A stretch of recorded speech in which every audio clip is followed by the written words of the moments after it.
So good evening everyone.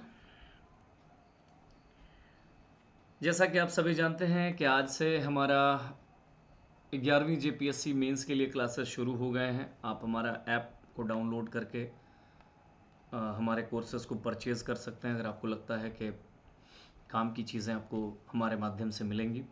ठीक है। और अभी पहला जो कोर्स लॉन्च हुआ है वो है, आप देख सकते हैं, Indian polity and pub ad वाला, जो पेपर 4 है आपका, जो पेपर 4 है। और इसमें भी जो शुरू करेंगे वो पब्लिक एडमिनिस्ट्रेशन, लोक प्रशासन वाले एस्पेक्ट से शुरू करेंगे। तो हमारे पास एक तो अगर आप complete polity and pub ad करना चाहते हैं तो आपको 2500 पे करना होगा, और अगर केवल पब एड का टॉपिक लेना चाहते हैं तो सिर्फ 1400 में उपलब्ध है। आप ऐप में जा करके कोर्स को परचेज़ कर सकते हैं। ये मैं आपको भरोसा दिलाता हूँ कि जो सामग्री, जो पीडीएफ नोट्स, जो राइटिंग स्किल, जो कंटेंट मैं आपको उपलब्ध कराऊंगा, उसके दम पे आप मुख्य परीक्षा में आपकी स्कोरिंग तो बेहतर होगी, इसमें कोई दो राय नहीं है। इसलिए आप सभी से अपील है कि आप सभी इस कोर्स को परचेज़ करें और आगे बढ़ें। देखिए, बहुत सारे विद्यार्थियों का ये कहना है कि हम तैयारी करें या नहीं करें। बहुत सारे ये एक मतलब आपको तो पता ही है कि 17 मार्च आपका पीटी हुआ। 17 मार्च में पीटी आने के बाद आपको एक आयोग के द्वारा एक प्रोविजनल आंसर की जारी किया गया, जिसमें आयोग ने यह भी कहा कि कुछ दिनों के अंदर में आप अपने आपत्ति दर्ज करा सकते हैं।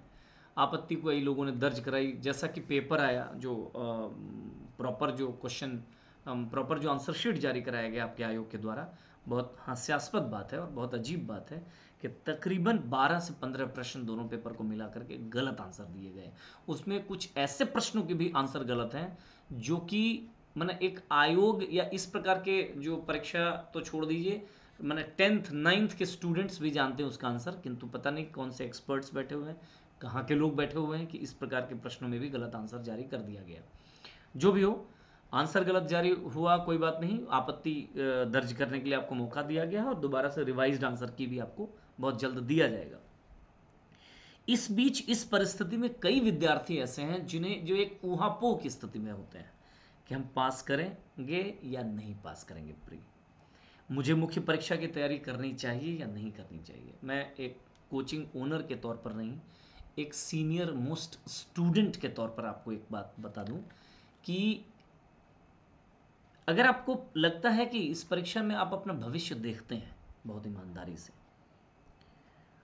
तो आपको इस बात की परवाह किए बिना कि आप पास हो रहे हैं या नहीं पास हो रहे हैं, आपको मुख्य परीक्षा में लगना चाहिए ईमानदारी से।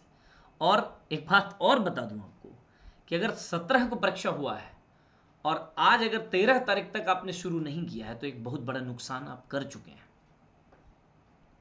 ऑलरेडी एक बहुत बड़ा लॉस कर चुके हैं। ये लगभग एक महीना, 20-25 दिन कम नहीं होता।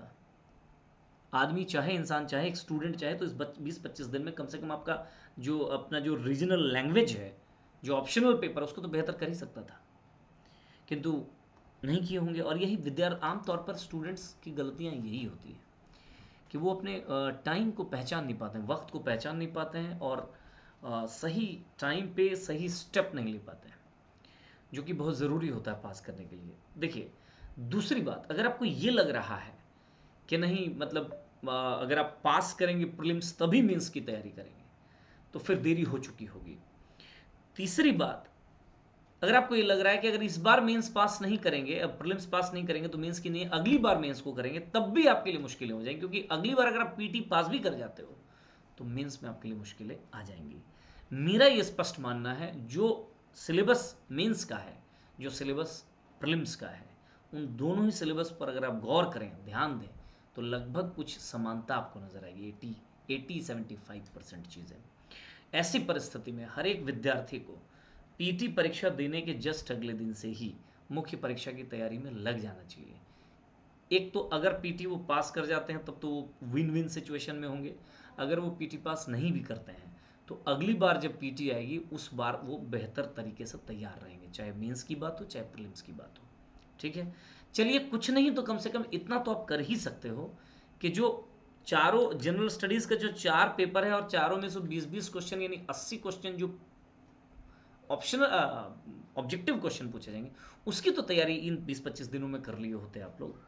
ठीक है ना। लेकिन मैं मान के ये चलता हूँ कि ऐसा कर नहीं पाते हैं आप लोग, और ये बहुत बड़ा नुकसान दे जाता है। ठीक है, बहुत कम ऐसे लोग होते हैं मेरे दोस्त जो 2-3 महीना एकदम तुरंत पढ़ा और निकाल लिया। आप ये देखते हैं कि वो तुरंत पढ़ के निकाला, आप ये नहीं देखते हैं कि उसका बैकग्राउंड कैसा था। अगर आपका बैकग्राउंड बहुत बेहतर है, यानी अगर मानसून की क्रियाविधि आप पहली बार नहीं पढ़ रहे हैं, आपको ऑलरेडी पता है, और ऐसे विद्यार्थी हैं, और तब आपको मेंस लिखने का मौका मिल गया और अचानक पीटी पास करने के बाद आप तैयार कर रहे हैं, शुरू कर रहे हैं, तो आप जैसे विद्यार्थी पास कर जाएंगे। लेकिन अगर आपकी स्कूलिंग, अगर आपका पहले का जो शैक्षिक पृष्ठभूमि है वो बहुत अच्छी नहीं है, तो फिर आपको right from the beginning, from the very first day, from the very next day of your prelims examination, आपको आपका काम शुरू कर देना चाहिए। तो मैं ईमानदारी से आपको ये सलाह देता हूँ, सुझाव देता हूँ कि आप मुख्य परीक्षा की तैयारी पूरी शिद्दत से करिए। कोई 1-2 दिन, 4 दिन, 10 दिन, 20 दिन, 2 महीना, 4 महीना का काम नहीं है मेरे भाई। लोग लंबा समय से लगे रहते हैं, लंबे समय से। हो सकता है आप अच्छे पढ़ने में हो किंतु लिखने में अच्छे नहीं हो, उसको भी इम्प्रूव करना है। एक बहुत बड़ा सिलेबस के एक बहुत बड़े पोर्शन को आपको पढ़ के जाना है।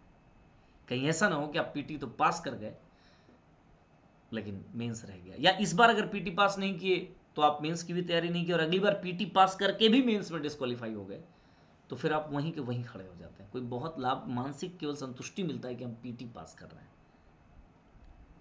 कई पीटी और मेंस और इंटरव्यू का हम लोग प्रमाण है, आज से 5-5 साल, 7-7 साल पहले क्या कर लिया ऐसा।